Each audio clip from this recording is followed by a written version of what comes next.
Okay students, this is question number 6, calculation of current assets and current liability. अब इस question में हमारे पास current ratio already given है, हमें करंट एसेट्स निकालने हैं और करंट लाइबिलिटीज़ निकालना है। आपने क्वेश्चन में देखा करंट रेशियो जो हमें गिवन है वो कितना है 2.5, मतलब ये हमेशा किसके कंपैरिजन में होते हैं, ये हमेशा 1:1 के कंपैरिजन में होता है, 1 के मुकाबले में। वर्किंग कैपिटल आपके पास 1,50,000 है। आपको क्या निकालना है, करंट एसेट्स और करंट लाइबिलिटीज़। तो हम स्टार्टिंग करते हैं हमेशा नोन से अननोन की तरफ। हमें क्या पता है, तो हमें पता है करंट रेशियो 2.5 है, तो अपन इसी से स्टार्ट करते हैं।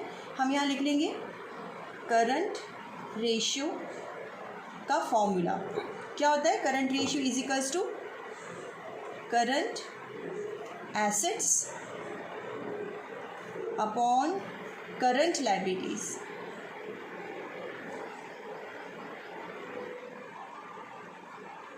ये हमारा फॉर्मूला हो गया। अब अपन इस फॉर्मूले में इसको पुट कर देते हैं। हम करंट रेशियो की जगह क्या लिख सकते हैं, 2.5 is equals to current assets की जगह मैं CA लिख रही हूँ और करंट लाइबिलिटीज़ की जगह CL लिख रही हूँ। मैं इसको और सिंप्लीफाइज कैसे कर सकती हूँ, इसको मैं और करने के लिए यहाँ पे क्या लिख सकती हूँ, इन दोनों का मल्टीप्लाई हो सकता है, तो हम इसे क्या लिख सकते हैं, CA is equals to 2.5 CL, current asset is equals to 2.5 of the current liabilities. लेकिन अब इसके आगे कोई इक्वेशन नहीं बनेगी, बात यहीं ख़त्म हो गई। तो अब अपन कौन सी सेकंड चीज़ पे जो इन्फॉर्मेशन गिवन है उस पर चलते हैं। क्या गिवन है, वर्किंग कैपिटल, तो अपन पहले उसका फॉर्मूला डालते हैं।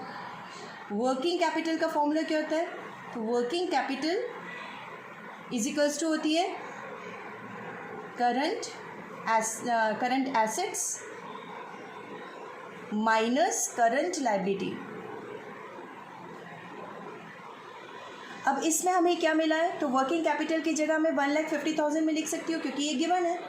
1,50,000 is equals to current assets मेरे पास है ही नहीं, लेकिन मैंने अभी करंट एसेट की ये वैल्यू लगाई, तो ये मैं इसकी जगह लिख सकती हूँ 2.5 CL minus current liabilities CL।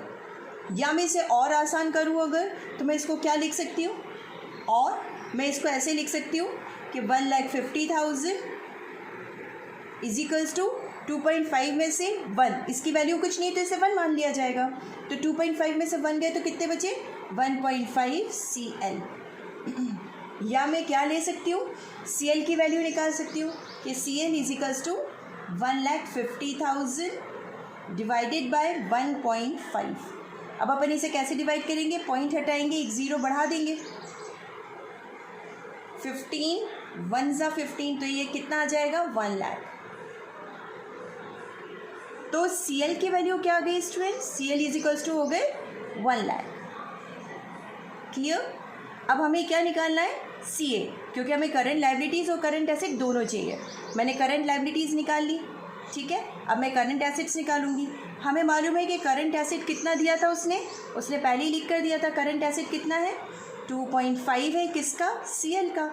अपन वही कर लेते हैं कि CA is equals to 2.5 of, मतलब मल्टीप्लाई बाय CL कितना है 1 लाख है,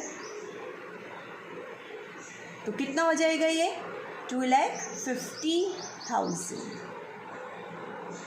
तो इस तरह से CA की वैल्यू हमने निकाल ली 2,50,000 और CL की वैल्यू निकाल ली 1 lakh, and this is the final answer.